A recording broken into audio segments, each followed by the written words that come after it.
Logic chess! Now then, let's analyze the situation. Leave this place at once! This is a direct order from the President himself. Yeah, the President of a different country. He's not even listening. Any rebuttal I give, he cuts off. When he has that forceful attitude, I'll need to watch the situation carefully. My opponent is the President of Zhangfa. I don't think he'll show any weakness easily. His words may be overbearing, but I need not be intimidated. If I observe his behavior closely, I should be able to read his emotions. Without a fancy future computer thing. That's right. First, I'll start by asking about his reasons for taking over the investigation. Now, let's begin. Good opening line will put me at an advantage. Begin. Who's taking over the investigation, or explain your reasons? Let's not be so blunt. Please, allow me to confirm something about the investigation. Nay, I don't recall granting you permission to speak. Wait and see. Let's be polite. I am the President of Zhangfa. You shall not talk back to me. I'm not talking back. I'm simply asking for confirmation. This investigation will be taken over by the police of your country. Is that correct? Exactly. That is all I will say. Restrain yourself from making any more unnecessary comments. You think what does that mean? I'm gonna wait and see, I guess. That seems... That's enough. Being on this plane is tantamount to being on my country's soil. You cannot do as you please. This plane? Is there something significant about this place? I should remember this clue. Explain your reasons, I guess? I'd like you to explain your reasons for depriving us of our right to investigate. Impudent fool! Hold your tongue! There's no reason. That should be enough of an explanation for you. Perhaps that clue may be useful here. Is it connected to this place? Gathering from what you said so far, does that forceful attitude of yours have some connection to this place? Kablam! Well, he's tougher than Miss Swift. You insolent! Earlier, you said that being on this plane is like being on your country's soil. From those words, I was able to deduce the answer. Namely, that is, you wish to claim extraterritorial rights inside this plane. Am I correct? That's enough! I shall brook no insolence. I don't know that word. You seem unsettled. I know the word, I just don't know it in that meaning, in that context. Your words are forceful, but I cannot overlook them. The moment I mentioned extraterritorial rights, your face grew pale. Oh, is it because of some sort of precedent, perhaps? Established in the last couple of weeks? That's a familiar gesture. In light of your brazen courage, I shall grant you an answer. That's right! I am claiming extraterritorial rights inside this plane! However, what does that change? You are still powerless. There's nothing you can do about it. I see. Under international law, plane would be considered part of Zhangfa. How convenient. If he wishes to stake this claim, I shall question its validity. The next move will decide the outcome. He may be the president, but there is a hole in his logic. Let me break it wide open. Is your claim valid? I challenge the validity of... it's too early for that. The validity of your claim to extraterritorial rights. Do you truly understand what it is you're saying? Of course, and I stand by it. You dare doubt my words? You have no shame. What should I be ashamed of? Haven't you realized it yet? I have you cornered. How so? Yeah. Nonsense, you're just wasting my time with pointless chatter. Arg, that was in the end of the statement. Sure was. Let's not be intimidated by his words. If I observe his behavior closely, I should be able to read his emotions. Aren't you being too forceful? Permit me to say this. Don't you feel that your actions are too forceful? Who asked for your opinion? All you need to do is obey. gonna wait and see. Forceful is the wrong word. It is authority, leadership. So you arrested Miss Swift because you felt you had the authority to do so? Yes, that girl is a criminal. There's no room for dispute. No, there's plenty, I would say. Haven't you realized it yet? I have you. Oh boy. Okay. Let's try that line of questioning again. Wait and see. I'm not sure I've grasped this quite yet.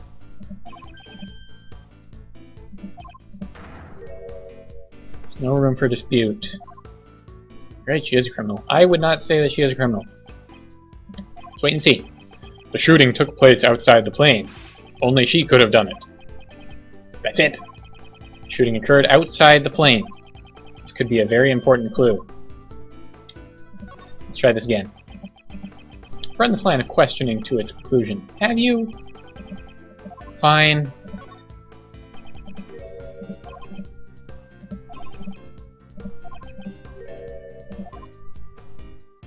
What should I be ashamed of? Okay. Have to wait it out again, I guess.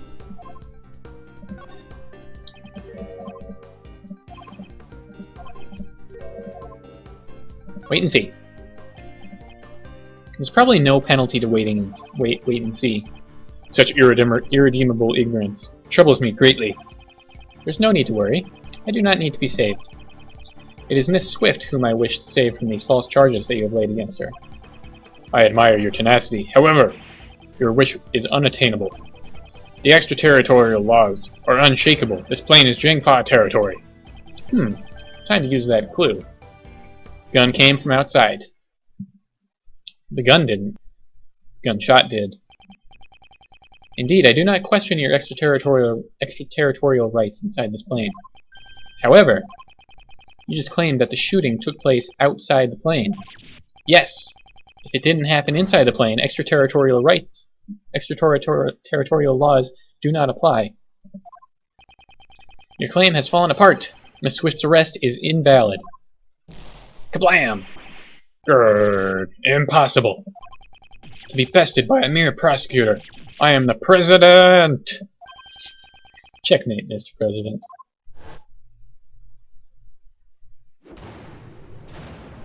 Complete.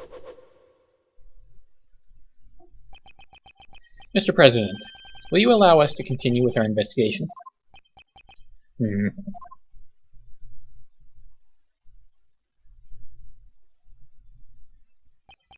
I yield. I will allow it. My heart is generous. My heart is tolerant and merciful.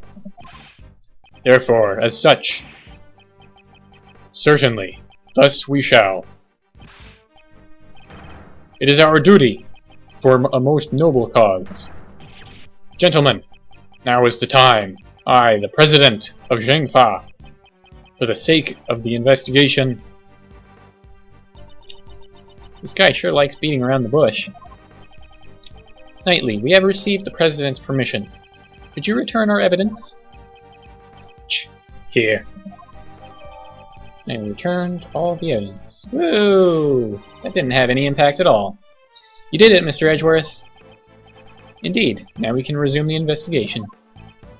Heh, it's funny how happy you are just because I gave you your precious pieces back. Now let's see how well you use them. Pay attention then. Here's my next move. Mr. President, may I make one more request of you? Would you please testify about the moment of the incident? Testify? Hey, hold on a sec. That's your next move? Isn't that the sort of thing you'd leave to the courts? Naturally, it's a courtroom procedure. However, I'd still like to hear what he has to say. If he refuses to cooperate with the investigation, he will have to give a clear reason. Is there something wrong? Knightley, stand down. I shall grant the honorable prosecutor's request. I thank you for your cooperation. That pose always looks like he's flipping me off. Now heed my words. Oh boy. Where was I when the incident occurred? Ah yes, the stage. Then, Rook and Knightley suddenly appeared and stood in front of me. After that, I heard a gunshot and a red balloon bursting. A red... it's mostly silver. And so, those two attempted to escort me into the plane. But then, the second gunshot. The bullet pierced through Rook's body and struck my bulletproof vest. If that's the case, the President's a victim too, right? It was an assassination attempt. Mr. Rook just happened to get caught up in it, unfortunately. But isn't it strange? Why would the victim want to interrupt the investigation? Of course, if this becomes public, it would cause problems. I see, there's still some deep dark secret behind this case, right? Certainly the President, and perhaps Knightley too, know of this secret. Without fail, I shall reveal it for all to see. Okay. He's on stage. Are you aware of just how serious this incident is? You naive man. Did you think I would be perturbed by that question? Of course, I am well aware that a coward attempted to shoot me. At the time, I was on the stage delivering my speech.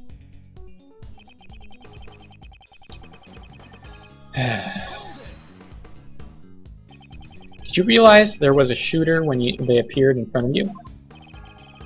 What was I doing at that time? Oh yes, the speech. During my speech, I was in a euphoric state, a state of nothingness and enlightenment. So, you got nervous and you blanked out? Nay, I have not forgotten a single occurrence that transpired during my speech. When Rook and Knightley appeared in front of me, I was surprised. Okay. I think that's the one. A red balloon? You try my patience, prosecutor. That was not my intention. I just wanted to make sure your recollections are reliable. There were balloons on both sides of the stage. Swelling red in the cloudy sky. It's laid out in the security plan. Security plans? Ah, the one from the bag. You take a look at that? They stepped in front of me just before the balloon burst. Let's take a look at the security plans once more.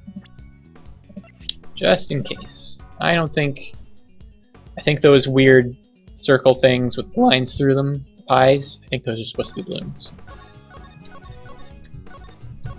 Okay.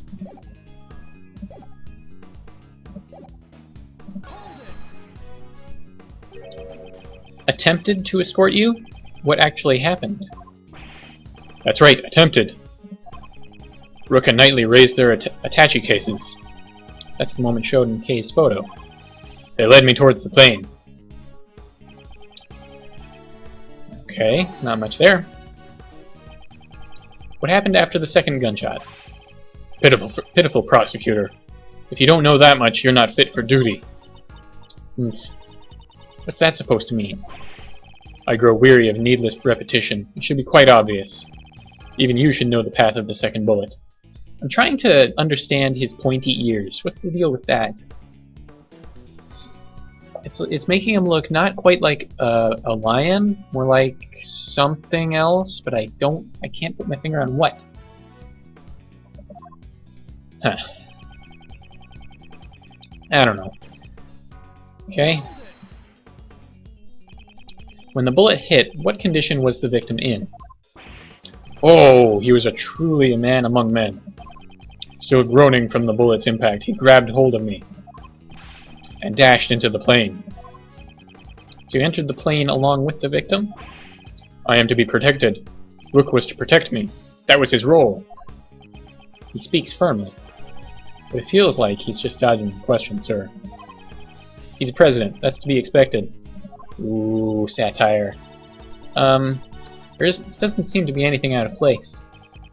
Since he's also a victim, he wouldn't have a reason to lie, sir. So what he said should be nothing but the truth.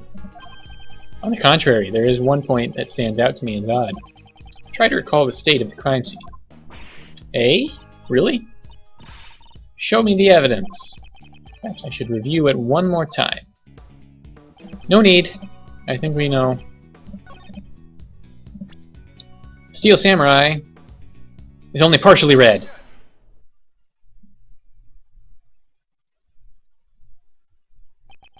A red balloon burst. I'm afraid that's not the case. What? Please have a look at this piece of evidence. Can you see what has burst? No! This is... what exactly? It's the Steel Samurai, warrior of Neo-Old Tokyo. You do well to remember it. If you wish to win the support of this nation's people. And don't forget the rival show, the Jammin' Ninja! The balloon that was ruptured by the bullet was no ordinary red balloon. It was a Steel Samurai balloon. But according to the plans, there should have been 2 red balloons. Ooh, do we have a body double in play here? Is that what's going on? It says so right here in this security plan. It certainly looks like there are only 2 round balloons drawn there. Knightley, what is the meaning of this? Explain at once. Is that far-fetched? Maybe he's... What? What else? I mean, he would have seen it. Unless he's, like, blind? He can't be blind. Yes, sir.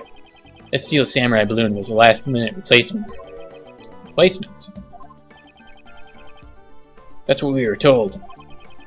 Seems that information didn't make it to the President. We ran into a little trouble during setup last night. One of the balloons that we had prepared burst. What is that hand thing that he does?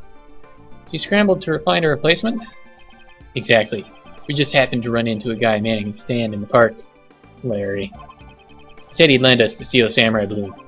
He was kind of a poser. Stand, Steel Samurai balloon, and a poser. Yep. We pumped air into its red samurai pants to create a makeshift balloon. Oh, okay. That clears things up. So the Steel Samurai balloon looked just like an ordinary red balloon. Is that what you mean? Knightley, why was I not informed of this? It's not really important. Sir, I'm terribly sorry. I didn't think it was important enough to report. It really isn't. Couldn't you tell by just looking at it? I did not notice it. So you mistook the Steel Samurai's pants for an ordinary balloon? Was there a reason why you made that mistake? So you didn't look over the balcony? Ooh. Ooh, what now? A moment, please. I just remembered now. I could not see the balloon very well. You couldn't see it?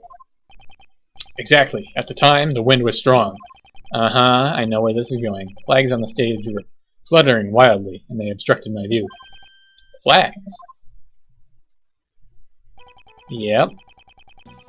Did you not see the flags that were set up on both sides of the stage? Due to the strong wind, they were waving about, just like this. So a strong wind was blowing at the time of the incident. Flags were fluttering wildly. Is there a problem with that? There is a problem! President Huang, you have my gratitude. Your testimony has helped uncover a new contradiction. A contradiction, you say? Yes, one that turns the very foundation of this case on its head. During my investigation, there was no wind at the crime scene, so the flags remained still. However, flags were actually fluttering in the strong wind. This completely changes the meaning of that piece of evidence. Which evidence contradicts the state of the crime scene? This one. Bullet's trajectory. Gunshot rang out during the president's speech. The bullet struck the balloon and also pierced through the national flag. I had previously deduced the bullet's trajectory using these facts.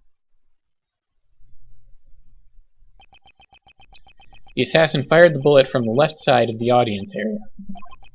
However, if the flags were fluttering about like so, my reasoning changes.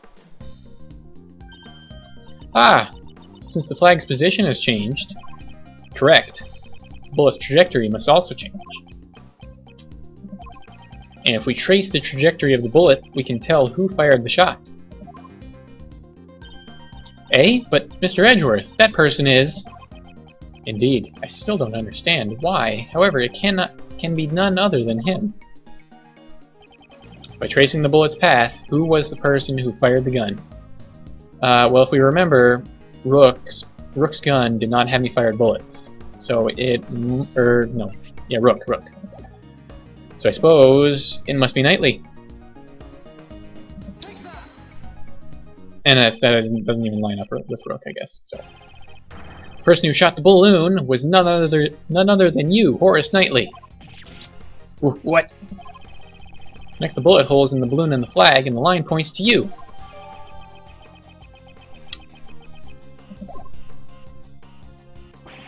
But that guy is one of the president's bodyguards. Why would he have shot the steel samurai balloon, sir? Preposterous. I agree with the detective. There is no reason. Are you saying Knightley, who has saved my life on numerous occasions, is an assassin? Prosecutor Edgeworth, I've had it up to here with you. Up right here to my neck brace. My job is to protect the president. Knightley, control yourself. Sorry, sir. Prosecutor, indeed, the wind was strong during my speech. However, the wind's strength can change very quickly.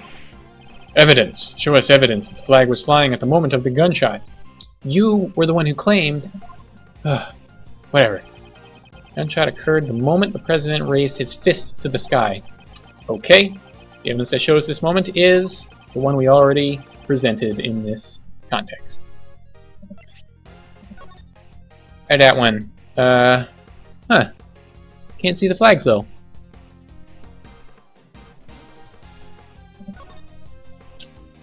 There's the flag blowing. I suppose that counts? Yeah? Give it a shot. The evidence is in this photo. Interesting. And where is this in this photo exactly? Right... The flag was flying in this photo is right here. Keyword being right, like on the right side of the screen. Don't you see? The fluttering flag can be seen in this photo. No! There's no mistaking that the flags were flying at the moment of the incident.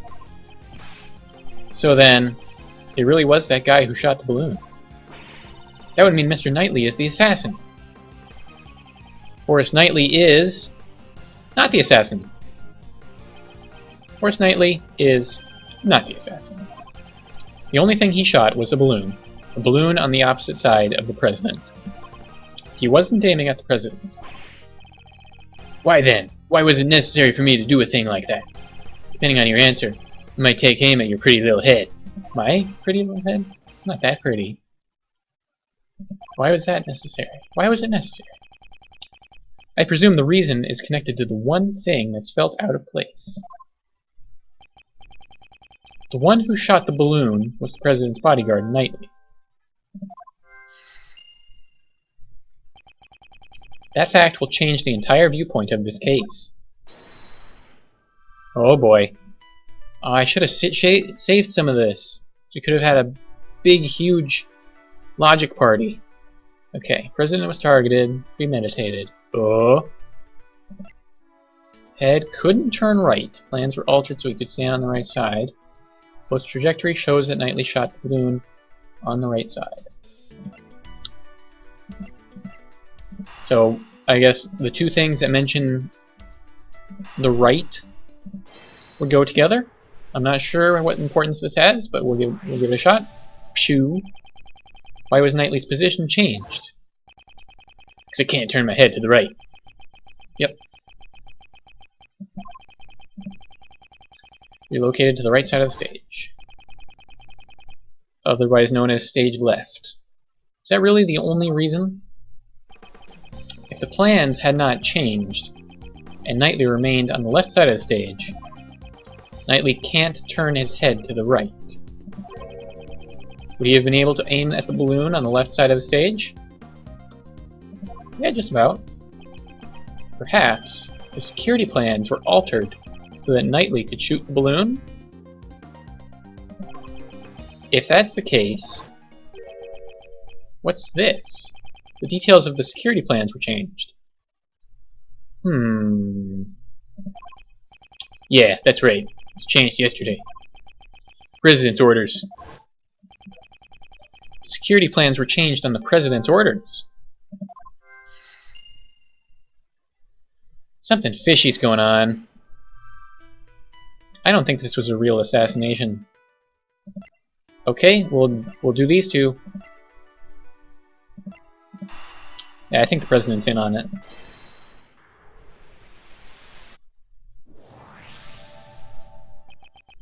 In other words, the President knew about the balloon being shot. He knew about the attempt on his own life.